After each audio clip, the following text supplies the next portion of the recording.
Zo'r lokatsiyada joylashgan birinchi qavatdagi kvartiramiz hamma sharoitlari, mebel texnikalari, agorodi, avtoturargohi va podvali bilan birga sotilyapti. Shayxontohur tumani Gangada joylashgan, orientirimiz Ganga Morojnoy sirk Xadr milliy tomini orqa tomonida bo'lyapti.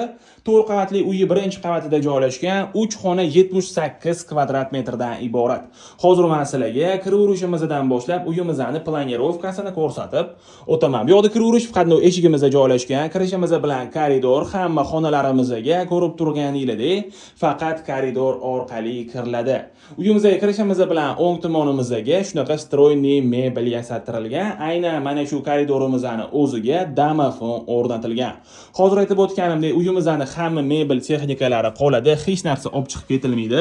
Uyimizga kirishimiz bilan chap tomonimizda oshxonamiz joylashgan. Oshxonamizni ham ko'rib turganingizdek, hamma kerakli mebel va texnikalar bilan jihozlangan. Shunday kelasizlar, yashaysizlar, ortiqcha mebel texnika olib kelish kerak bo'lmaydi.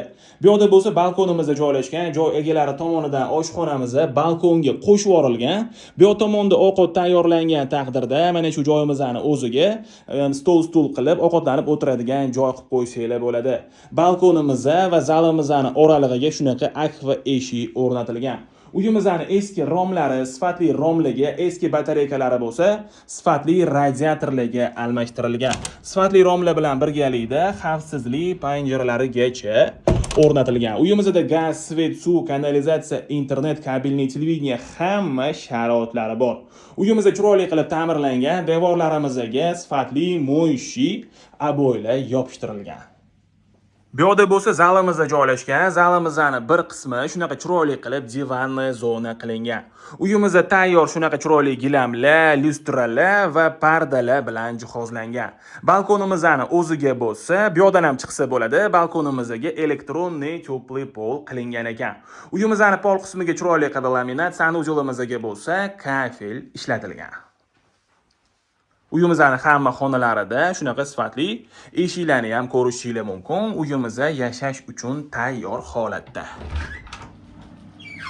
Bu yerda bo'lsa общий sanujolimizda joylashgan. Hozir aytib o'tganimdek, sanujolimizga kafel ishlatilgan. Bu yerda dushovay kabinkalarini ham ko'rishingiz mumkin.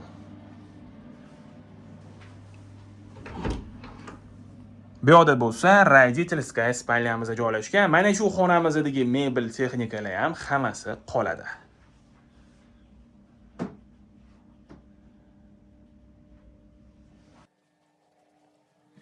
Bu yerda bo'lsa детская spalnyamizda joylashgan. Bu xonamizning oynasi agorodga qaragan. Videomiz davomida bu uyimizning agorodini ham ko'rsatib o'taman. Bu xonamizda aboylarni kombinatsiyasini ko'rishingiz mumkin. Hozir endi sizlarga ko'chaga chiqib mahallamizni ham ko'rsatib o'taman. Mahallamizni ko'rib turganingizdek, juda ham fayzli va juda ham tinch mahalla. Atrofda maktab, bog'cha, частный maktab, bog'cha, supermarket, hamma sharoitlari bor. Chorsu bozoriga, sirkka, Tashkent Cityga ham yaqin joyda joylashgan. Mana shu 9 tashka domni oldi tomoni katta yo'l bo'lyapti. Katta yo'lga ham yaqin joyda joylashgan. Uyimizning shunday atrofida bo'lsa, bu yerda детская площадкаларni, zelenoy zonalarni va avtoturargohlarni ham ko'rishingiz mumkin. Uyimizning hozir aytib o'tganimdek, o'zini alohida avtoturargohi bor. Shunaqa chiroyli qilib naves qilib qo'yilgan. Elektrokar uchun bu yerda zaratnikka ham ko'rishingiz mumkin. Bu dom orqa tomonida bo'lsa, uyimizning agorodi joylashgan, chiroyli qilib tapchan qilingan. U yerda ham zelenoy zonani ko'rishingiz mumkin. Uyimizning podvaliga bo'lsa, oshxonamiz orqali tushiladi. Podvalimiz 26 kvadrat metrda tashkil qiladi. Bemalol kladovka qilib foydalansanglar bo'ladi. Uyimizga qiziqadiganlar bo'lsa, bemalol murojaat qilsanglar bo'ladi. Uyimizga yoqqan bo'lsa, like bosinglar. Shunaqa zo'r lokatsiyadan kvartira qidirgan do'stinglarga bu videomizni yuborib qo'yinglar.